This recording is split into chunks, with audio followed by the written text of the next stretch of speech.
Welcome to my channel viewers.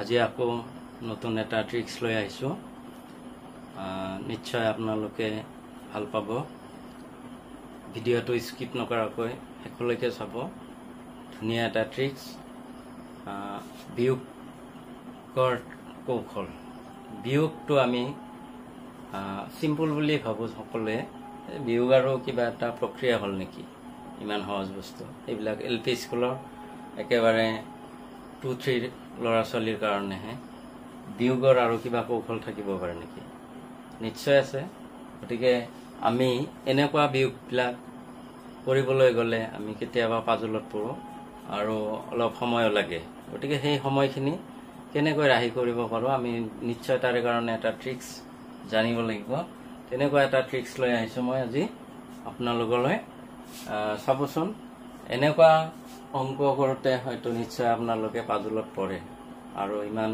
সহজতে সকলোৱে কৰিব নোৱাৰে গতিকে সেই ট্ৰিক্সটো জানিলে কিন্তু আপোনালোকে অতি সোনকালে হিচাপটো উলিয়াই দিব পাৰিব গতিকে আমি সদায় কৰো সোঁফালৰ পৰা বিয়োগ কিন্তু আমি এবাৰ কৰিম বাওঁফালৰ পৰা বিয়োগ কৰি যাম সোঁফালৰ পৰা বিয়োগ নকৰো কিন্তু গতিকে এনেকুৱা দশমিক সংখ্যা এটা পূৰ্ণ সংখ্যাৰ পৰা আকৌ সংখ্যাবিলাক এনেকুৱা হলে বেছি সুবিধা হয় গতিকে এনেকুৱা সংখ্যাৰ ক্ষেত্ৰত আমি পূৰণ বিয়োগটো কি পদ্ধতিত কৰিম এই পদ্ধতিটো আমি জানি লওঁ আহচোন আমি আৰম্ভ কৰিছো কি 1 ৰ পৰা 1 পইণ্ট আমি বিয়োগটো কৰিবলৈ গলে আমি এনেকে পাতি লওঁ আসলতে এনেকৈ পাতি লওঁ যে 1 ৰ পৰা কি বিয়োগ কৰিব লাগে 0.123 1 ৰ পিছত আমি পইণ্ট দি পেলাই তিনিটা অংক আছে পয়েন্টৰ পিছত সেই কাৰণে তিনিটা জিৰো বহাই লওঁ তাৰে পিছত 1 2 3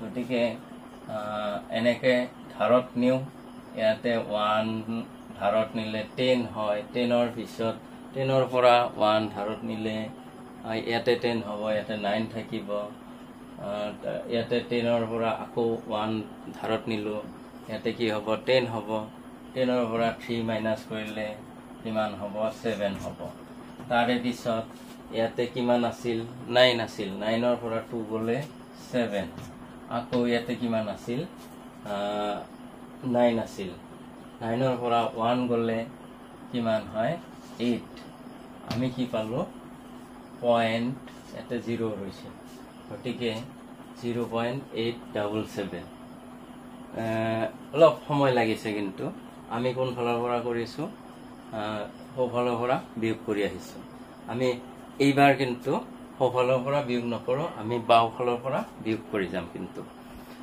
বাওঁফালৰ পৰা কেনেকৈ বিয়োগ কৰিম চাব আপোনালোকে আমি এইটো অংকত ইয়াৰে পৰা পিছৰ পৰৱৰ্তী অংকটোৰ পৰা আমি গোটেই কেইটা 9 বুলি কম 9 আছে বুলি কম এই 1 টো ইফালে যাব গতিকে 9 ৰ পৰা আমি লেফট সাইডৰ পৰা এইটো বাদ দি পেলাই আমি কৰি যাম গোটেই বিলাক 9 ৰ পৰা বিয়োগ কৰি যাম লাষ্টত খালি 10 ৰ পৰা বিয়োগ কৰিম গতিকে 9 ৰ পৰা 1 গলে 8 আকৌ ইয়াতে 9 আছে 9 ৰ পৰা 2 গলে কিমান হয় 7 হয় ইয়াতে লাষ্টৰটো কিন্তু 10 ধৰিব লাগিব 10 ৰ পৰা 3 গলে 7 আহিব এটো পয়েন্ট দিছে এবাৰ আহিছো আন এক জোৰ সংখ্যা 10 ৰ পৰা 1.234 মাইনাস কৰিব লাগে গতিকে ইয়াতে আমি 10 ৰ পৰা 1.234 আমি সদায় এটা অংক এৰি যাম তাৰে পিছৰ পৰা 9 ধৰি যাম কিন্তু ইয়াতে হয়তো 0 দি মিলাই লম কিন্তু এই কামখিনি আমি হয়তো পাতি আছো নপটাকৈ ইয়াতে কৰিব পাৰিম কৌশলটো আয়ত্ত হলে আমি নপটাকৈ কৰিব পাৰিম এতিয়া আমি লেফট সাইডৰ পৰা কৰি যাম ফাৰ্ষ্টৰ অংকটো বাদ দিম আমি 1 2 পিছৰটোৰ পৰা কৰিম পিছৰ গোটেইবিলাকে 9 বুলি ভাবি লম ওপৰত 9 আছে আৰু লাষ্টৰটো 10 আছে এনেকৈ ভাবি যাম গতিকে 10 ইয়াতে 9 ৰ পৰা 1 গলে 8 থাকিব নেক্সট আহিব 9 ৰ পৰা 2 গলে 7 9 ৰ পৰা 3 গলে 6 আৰু লাষ্টৰটো 10 ৰ পৰা 4 গলে কিমান 6 থাকিব গতিকে 8.766 হ'ব। নেক্সট আহিছোঁ আন এটা সংখ্যা, আন একযোৰ সংখ্যা। এতিয়া আমি ইয়াতে নৱহকে কৰি যাম।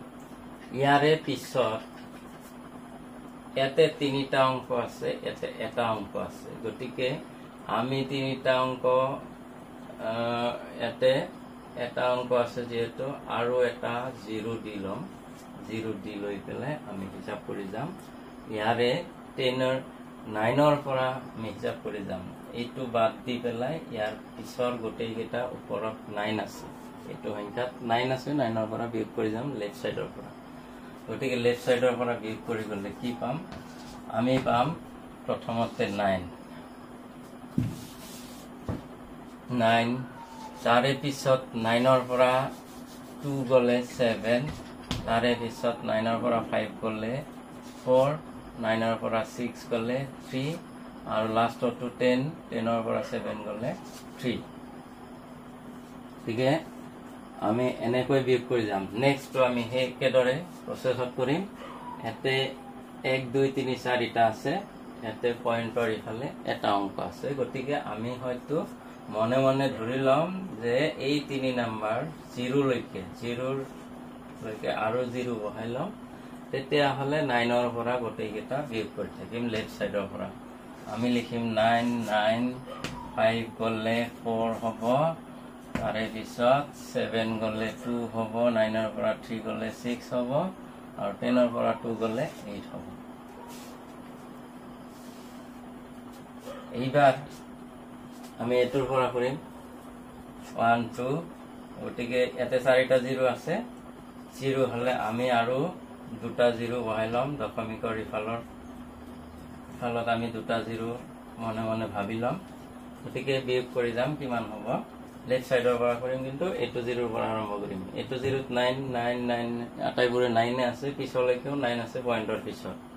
গতিকে আমি 9, এইটোত 9, এইটোত 9, এইটোত 9, আকৌ এইটোতো 9 ল'লো।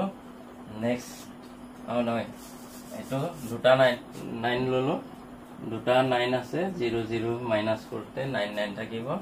পিছৰটোত থাকিল 9ৰ পৰা 1 গ'লে 8, আৰু 9ৰ পৰা 2 গ'লে 7। নেক্সট আহিছে কিমান? 9ৰ পৰা 4 গ'লে 5, 9ৰ পৰা 5 গ'লে 4, 9ৰ পৰা 6 গ'লে 3, আৰু 10ৰ পৰা 7 গ'লে 3। এতিয়া আমি হয়তো বিয়োগ একবাৰ কৰি মিলাই চাব পাৰোঁ আমাৰ শুদ্ধ হৈছে নে নাই। গতিকে পইণ্ট আমি কি কৰিছোঁ? পইণ্টৰ পিছত 4টা অংক আছে। গতিকে 4টা অংকত আমি 4টা 0 বহাই লওঁ। তাৰে পিছত 12 4 5 6 7 আমাৰ যিটো পদ্ধতি ট্ৰিক্স নোহোৱাকৈ সেই পদ্ধতিত আমি কৰি চাম। গতিকে 10ৰ এনেকৈ আমি ধাৰত নিম। এই 10ৰ পৰা ধাৰত নিলে ইয়াতে 9 থাকিব, বাকী এই আটাইবোৰতে 9 9 হ'ব। গতিকে ইয়াতে লাষ্টত যায় 10, 10ৰ 7 গ'লে 3, তাৰে পিছত 9 থাকিছে, 9ৰ 6 গ'লে 3, 9ৰ 5 গ'লে 4, 9ৰ 4 গ'লে 5, ইয়াতে 9 আছে, 9ৰ 2 গ'লে 7, 9ৰ 1 গ'লে 8, তাৰে পিছত ইয়াতে 9 আছে, 9 লিখিছোঁ, ইয়াতে 9। ৰাইট চাইডৰ পৰা কৰি আহিছোঁ। আমি কিন্তু ট্ৰিক্সত কি কৰোঁ? লেফ্ট চাইডৰ পৰা বিয়োগ কৰি যাওঁ। গতিকে সচৰাচৰ নিয়মৰ এগেইনষ্টত যাওঁ আমি কিন্তু। গতিকে এনেকুৱা কৌশল অৱলম্বন কৰিলে আমাৰ শুদ্ধ মানটো আমি সোনকালে পাব পাৰোঁ।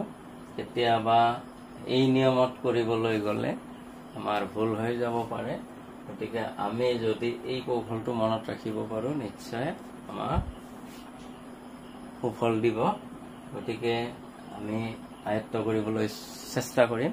কেতিয়াবা আমাৰ এনেকুৱা বিয়োগ যদিও আমাৰ বহুত প্ৰব্লেম হৈ যায় বিয়োগ কৰাতে, যদি আমি এই কৌশলটো অৱলম্বন কৰোঁ, গতিকে শুদ্ধও হ'ব আৰু সোনকালেও হ'ব। গতিকে কোনো পাজল নোহোৱাকৈ হৈ যাব। গতিকে আটাইবোৰকে আমি 99 বুলি ধৰি লওঁ। যদি 1ৰ পিঠিত 0 থকা সংখ্যা হয়, এনেকুৱা সংখ্যা বিয়োগ কৰিবলৈ গ'লে আৰু দশমিকৰ সংখ্যাবিলাক বিয়োগ কৰিব লগা হ'লে তেতিয়াহ'লে এই কৌশলত আমি নিশ্চয় আমাক সফল দিব। আমি পিছলৈকে আকৌ আন এটা নতুন ভিডিঅ' লৈ আহিম। আজিলৈকে এৰিছোঁ।